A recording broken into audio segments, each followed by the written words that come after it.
আসসালামু আলাইকুম ভিউয়ার্স, আশা করি আপনারা সবাই ভালো আছেন। আমরা আজকে কথা বলবো পাইল ক্যাপ লেআউট প্ল্যান নিয়ে। তো স্ট্রাকচারাল ড্রয়িংয়ে যে পাইল ক্যাপ লেআউটের প্ল্যানের যে পেজটি আছে সেই পেজটি সম্পর্কে আমি আপনাদেরকে কথা বলবো। তো এখানে আমরা যে জিনিসটি খেয়াল করছি সেটা হচ্ছে এখানে আমাদের বিভিন্ন সাইজের পাইল ক্যাপ দেওয়া আছে, যেমন PC2 এটা এটা এটা হচ্ছে PC3, এটা হচ্ছে PC4, এটা তো বলেইছি PC3। এই PC3 যে কয়টা থাকবে সেইটা সবই একই মেজারমেন্ট, এবং কি PC2 যেটা দেওয়া আছে এটা একই মেজারমেন্ট। আর PC1 কোনটা আমরা দেখি, এই যে PC1 এটা এক মেজারমেন্ট এই বেসটি, আর PC3 এটা এক। তো আমাদের এখানে বেস কয়টি আমরা একটু যদি দেখি, সেটা হচ্ছে এক কোথায় দেখি, এটা হচ্ছে এক। PC2 হচ্ছে এটি, এই যে দেখেন ট্রাপিজয়েডাল এটা। তারপর এটা হচ্ছে PC3, PC3-র পরে হচ্ছে PC4, এটা হচ্ছে এটাও PC3 সরি, PC4 কোথায়, এই যে সরি, এটা হচ্ছে PC4। এরপরে আছে আমাদের PC5 আছে, তারপরে আছে PC6। আচ্ছা, এই কয়টা হচ্ছে আমাদের বেজ। এখন আমরা যদি একটা খেয়াল করি PC1 নিয়ে যদি আমরা কথা বলি, সেক্ষেত্রে আমাদের কি কোথায় কথা বলবো, আমাদের এইটা কোথায় আছে দেখেন, এই একটি কলাম। তো এই যে গ্রিড লাইন গেছে, এই 4 গ্রিড লাইন চলে গেছে, আর এইচ গ্রিড লাইন চলে গেছে, ঠিক আছে। তো আমরা এই বেসটি যখন আমরা কাজ করব, সেক্ষেত্রে আমাদের এই যে কলাম আছে, কলামের সেন্টার আমরা কীভাবে বের করব দেখুন। আর কলাম আমাদের আসলে সঠিক জায়গায় আছে কি না এই বেজের, সেক্ষেত্রে আমরা এই মেজারমেন্টটা ধরব। এটা তো আমার অবশ্যই এই গ্রিড লাইন যাবে, তারপর এই যে 4 গ্রিড লাইন গিয়েছে এখান থেকে, তাই তো। আমি এখান থেকে যদি একটা মাপ নিই, বেজের মাপ হচ্ছে আমাদের 1 ফিট 8 ইঞ্চি, তারপরে হচ্ছে 2 ফিট 6 ইঞ্চি। এরপরে কিন্তু আমাদের এই যে দেখুন, এখান থেকেই আমি কিন্তু কলামের মাপ পাচ্ছি। এদিক থেকে আমি কলামের মাপ পাচ্ছি কোথায়, 1 ফিট 8 ইঞ্চি, তারপর 2 ফিট 6 ইঞ্চি। এটা কিন্তু কলামের সেন্টারে আমার চলে যাচ্ছে। সেম এই সাইড থেকেও আমি কিন্তু মাপ পেয়েছি 1 ফিট 8 ইঞ্চি, 2 ফিট 6 ইঞ্চি, তারপর আমার কলামের মাপ পেয়েছি। আবার এই বেস থেকে এই গ্রিড লাইন যে যাবে সেটার মাপ হচ্ছে কত, 2 ফিট 2 ইঞ্চি। এখন 2 ফিট 2 ইঞ্চি, তাই তো। এই যে কলামের যে সেন্টার দেখুন, কলামের সেন্টারটা আমি বের করব এই গ্রিড লাইন থেকে। এই যে 4 গ্রিড লাইন আছে, 4 গ্রিড লাইন থেকে দেখুন 6 ইঞ্চি পড়ে। 4 গ্রিড লাইন থেকে 6 ইঞ্চি এদিকে আসলেই হচ্ছে আমি এই কলামের সেন্টার পেয়েছি।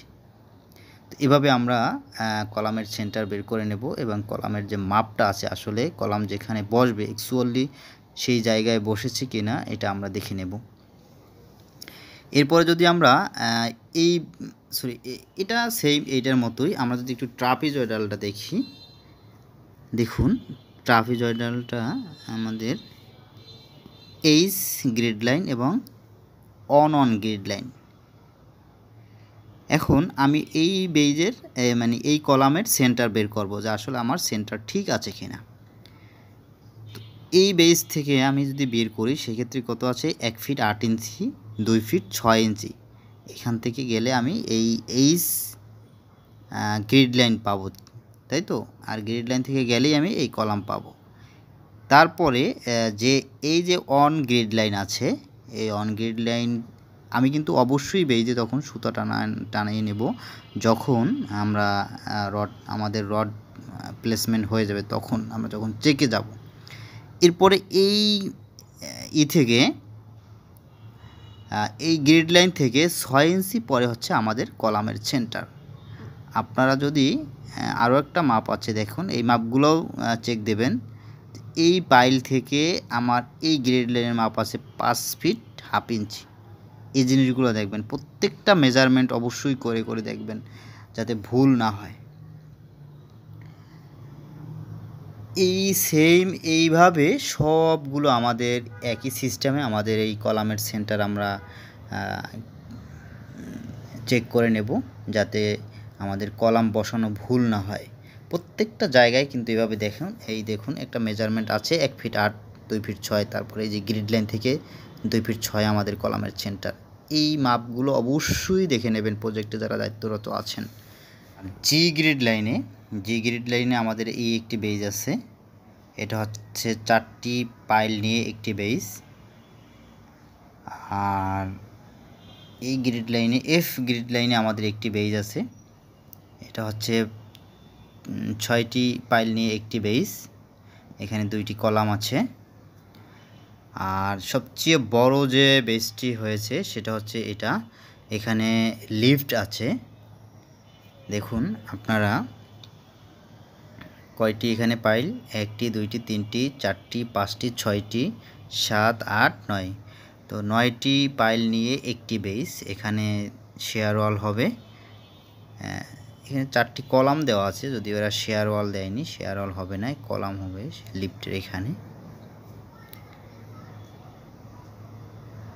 আর আমাদের যে পিসি অন যেটা, সেটা দুইটা পাইল নিয়ে কিন্তু একটি বেস। দেখুন একটি কলাম, এই যে এটা কলামের সাইজও কম। আর পিসি 3 এটা হচ্ছে 4টি বেস নিয়ে, সরি 4টি পাইল নিয়ে। আর পিসি 2 যেটা, সেটা 3টি পাইল নিয়ে, ঠিক আছে।